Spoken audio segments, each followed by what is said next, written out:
Hello everyone, food production foundation के पहले topic में आपका स्वागत है। आज हम culinary हिस्ट्री को डिटेल में समझेंगे। ये टॉपिक हमें बताता है कि कुकिंग और फूड प्रिपरेशन का डेवलपमेंट प्राचीन समय से लेकर आज तक कैसे हुआ और किस तरह फूड प्रोडक्शन एक ऑर्गेनाइज्ड प्रोफेशन में बदला। सब topic 1, meaning of culinary history. culinary history का मतलब होता है कुकिंग और फूड प्रिपरेशन के डेवलपमेंट और इवोल्यूशन का इतिहास। culinary शब्द कुकिंग से संबंधित है, जबकि हिस्ट्री का अर्थ इतिहास होता है। इसलिए culinary हिस्ट्री हमें बताती है कि समय के साथ साथ cooking methods, food habits, kitchen systems और फूड कल्चर किस तरह डेवलप हुए। सब topic 2, early humans and food. प्रारंभिक समय में मानव कुकिंग नहीं करता था। अर्ली ह्यूमंस जंगल से fruits, roots, leaves, nuts, raw materials वगैरह कलेक्ट करके खाते थे। उस समय फूड प्रिपरेशन का कोई ऑर्गेनाइज्ड सिस्टम नहीं था।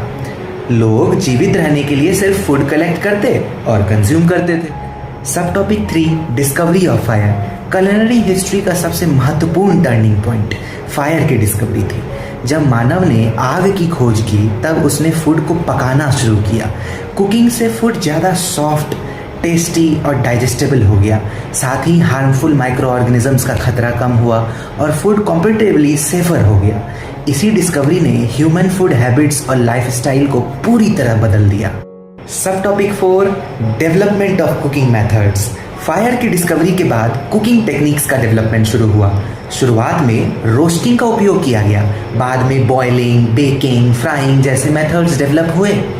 फूड को पकाने के लिए मिट्टी, पत्थर और मेटल के यूटेंसिल्स का उपयोग होने लगा। इससे फूड प्रिपरेशन और अधिक ऑर्गेनाइज्ड और इफेक्टिव हो गया। सब topic 5, ancient civilisations and culinary development.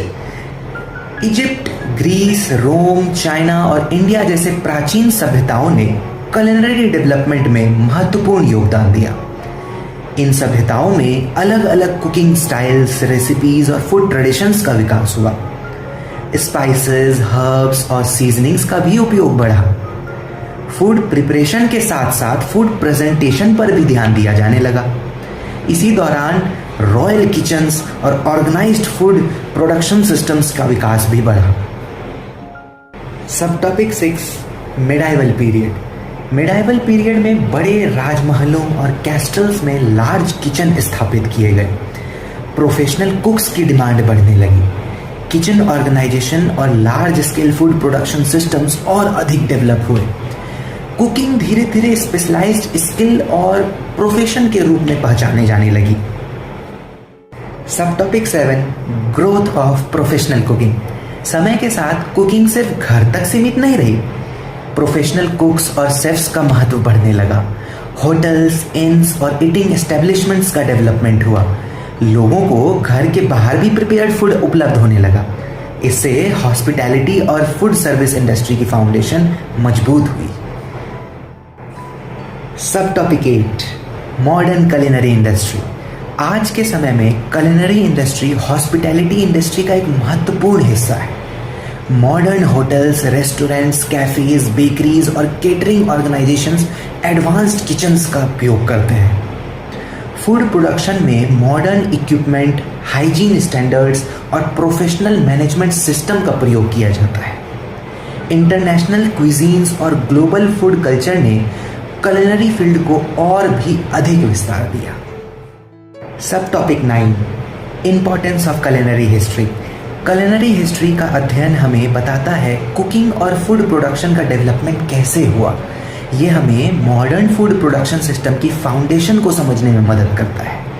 Hotel management और फूड प्रोडक्शन के स्टूडेंट्स के लिए culinary हिस्ट्री को समझना बहुत महत्वपूर्ण है, क्योंकि इसी से culinary प्रोफेशन की जर्नी और ग्रोथ को समझा जा सकता है। कंक्लूजन। इस प्रकार अर्ली ह्यूमन के रॉ फूड कंजम्पशन से लेकर मॉडर्न culinary इंडस्ट्री तक कुकिंग और फूड प्रिपरेशन में निरंतर विकास हुआ। इसी पूरे डेवलपमेंट और इवोल्यूशन की स्टडी को culinary हिस्ट्री कहा जाता है।